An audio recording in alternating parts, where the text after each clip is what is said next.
So 2024, between Harris Walz and Trump Vance, is the first election that I could vote on that really has a sense of absolute good versus absolute evil.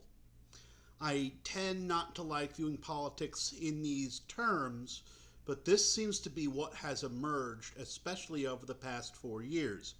I'm sure many watching this may disagree with this timeline. My first election that I could vote in was in 2008. Obama and Biden versus McCain and Sarah Palin. I didn't think McCain was evil. Sarah Palin certainly was. Let's go back a bit first. The first presidential election I can remember was Bush versus Gore in 2000. And I definitely got a sense that George W. Bush wasn't a good guy and that Al Gore seemed all right because he actually seemed focused on the environment. Because, if the environment goes down, we're all screwed. That's what it comes down to.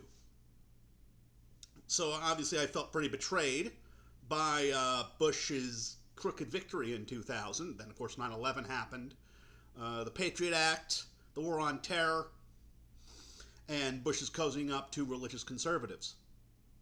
So my vision of morality was whatever George W. Bush was against. And I still, in many ways, stand by that. But McCain wasn't Bush, although Sarah Palin certainly was. Same with Romney in 2012. I didn't think Romney was as bad as Bush. I don't remember his running mate. I voted for Obama both times, and both times gladly.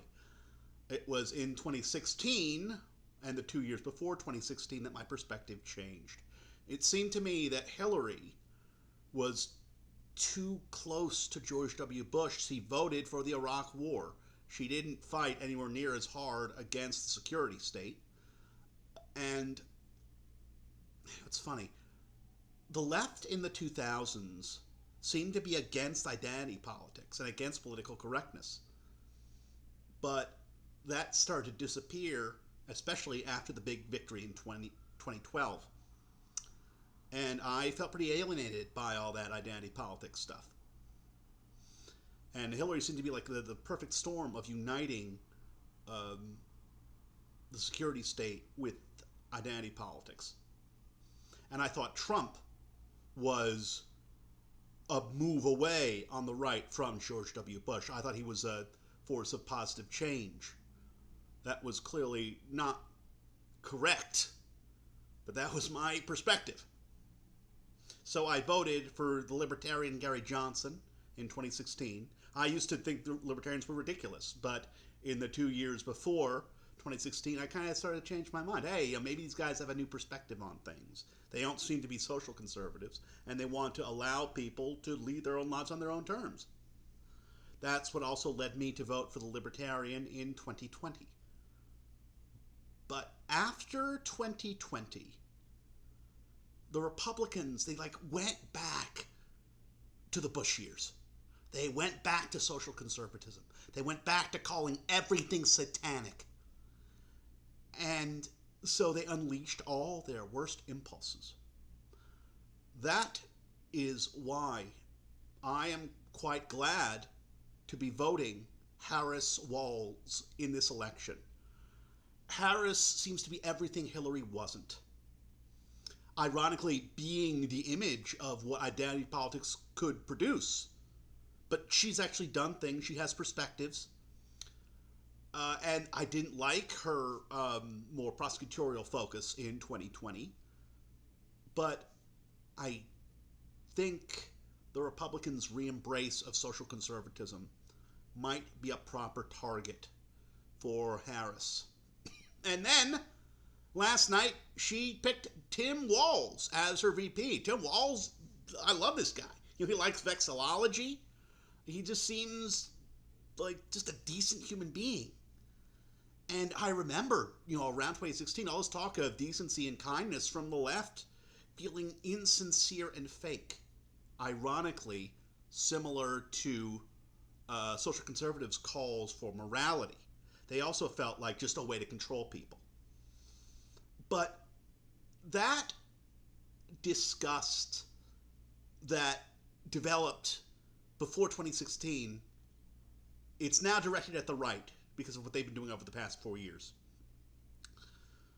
Haughtiness, self-righteousness, a desire to control others, being unfunny, being actively opposed to humor, being against fun and joy is never a winning strategy. And if your political faction adopts it, you really got to do some self-reflection and maybe leave and go somewhere else, because it's always a losing strategy. Humor is the most powerful weapon human beings have. To make another laugh is to see the face of God. I say this as a fervently secular person. But laughter is powerful. And to leave that on the table, to say it's wrong, is a terrible mistake. Harris and Walz have re-embraced the politics, the culture of humor.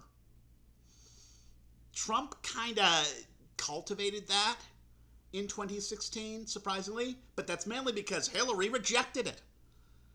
And she unfortunately paid the price for it.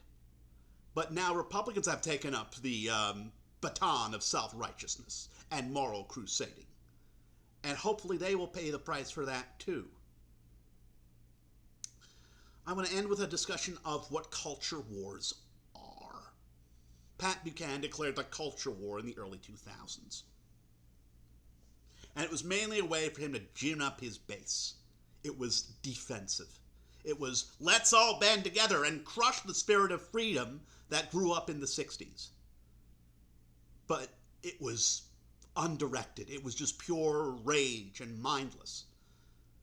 That force didn't achieve success until 2014, where it actually did a strategy.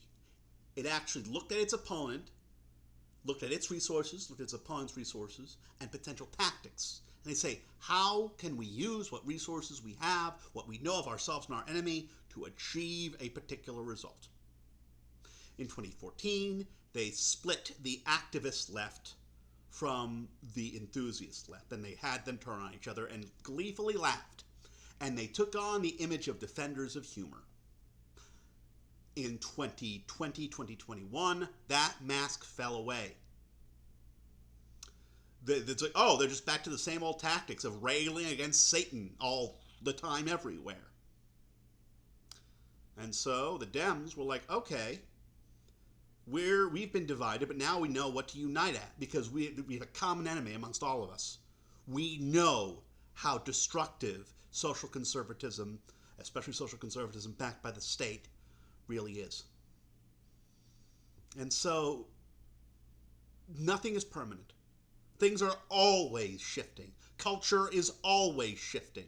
Cultural warfare is the ability to observe cultural shifts and manage them and direct them towards a desired end. That end being uniting and building your coalition and shattering that of your enemy.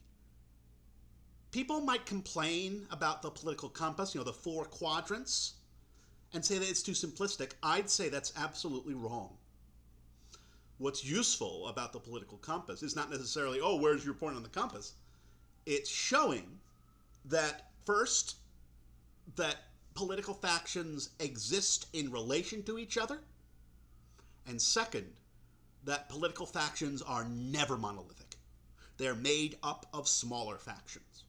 And so, to win at democratic politics, you have to unite your factions and shatter those of your enemies. Biggest faction wins. So cultural warfare is the management and rearrangement of those factions for your benefit.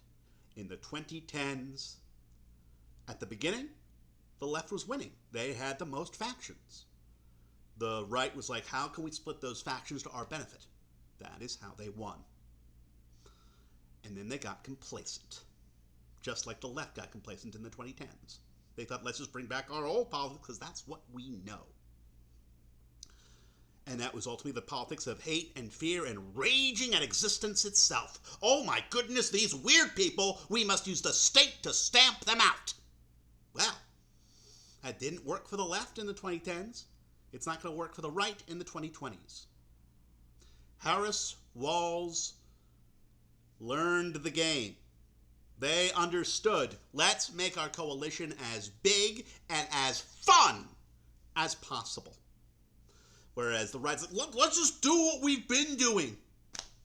You know, not splitting factions, let's just rail. And I think they will get railed in the process. Harris, Walz, 2024. For a happier and funnier America.